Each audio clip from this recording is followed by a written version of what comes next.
Welcome back again to Bankruptcy with Ben, and we're continuing in the 23andMe saga, and an update which I think is actually terrific news. And this again comes from Yahoo Finance, which has been doing really a lot of excellent work covering these high-profile bankruptcies. So let's take a look. 23andMe will have court-appointed overseer for genetic data in bankruptcy. So what this means is, when I was discussing in some of our prior videos how when a healthcare company files for bankruptcy, there's somebody who's called a patient care ombudsman who's appointed. And that person is really in charge of ensuring that the quality of the care that a patient is receiving is not negatively impacted by the bankruptcy. And that's essentially what is now happening with 23andMe.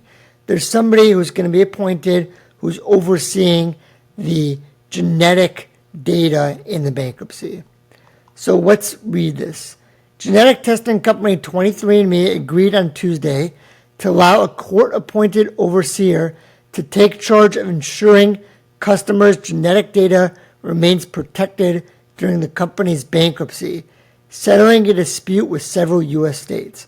So a lot of the states filed objections in the bankruptcy court saying, hey, on behalf of our constituents who have personal data with 23andMe, we need there to be somebody in place who has the kind of skill and experience overseeing sensitive data to make sure that people's data is protected.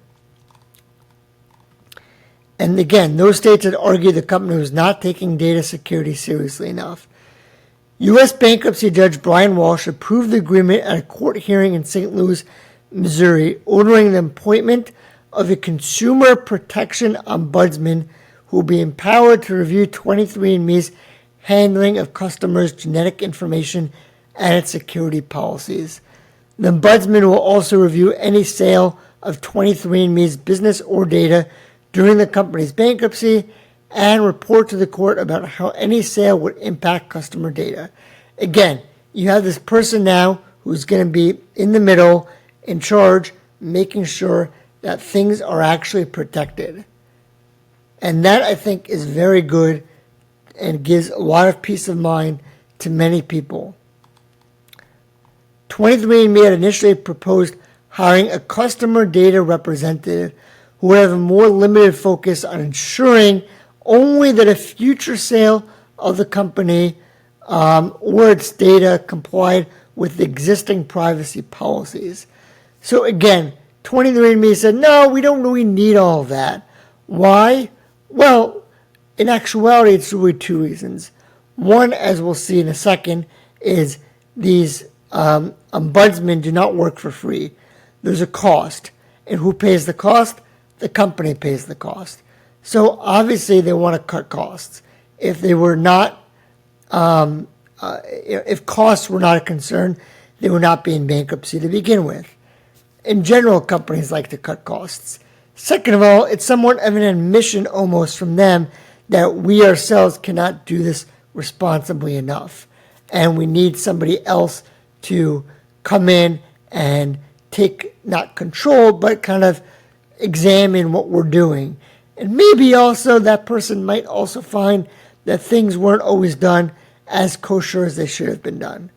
And so those are some of the reasons why 23andMe perhaps was not so keen on having this oversight by this patient care ombudsman. Now again, the background, they collected genetic data from 15 million customers who ordered DNA testing kits online and provided saliva samples to the company. The company said it will not go through with a sale that imperils customers' genetic data. Well, what does that mean? They might go through with a sale that they think does not imperil the customer's genetic data, but maybe the customers don't agree. And the bankruptcy, again, has drawn scrutiny from state attorneys general, as we see, and lawmakers such as Representative James Comer, who chairs the House Oversight and Government Reform committee, as we previously discussed, who warned that customer data could be sold to unscrupulous buyers.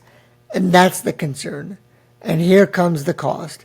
$300,000 is the initial budget of the Consumer Protection Ombudsman, and they have the ability to ask the court for more money if needed. So there you have it. There's going to be an ombudsman appointed. The ombudsman, I think, will be very good for the company. That should help to alleviate the concerns of many people. I don't think that's going to get Anne Wojcicki off the hook from testifying to Congress. I do believe Congress will still require her testimony, but it's a good step, I think. It also potentially signifies a broader rift between Wojcicki and the board. Wojcicki probably did not want this ombudsman appointed. Again, any kind of negative findings that come out in the bankruptcy will no doubt be attributed, or in part at least the blame will fall on Wojcicki, which A, makes her look bad, and B, will undercut her bid to try to buy the company back. So, an interesting saga. We'll have more updates for you as this case continues to wind its way through the system. Again, that's it for now. Don't forget to hit like, comment, subscribe, and we'll see everybody on the next one.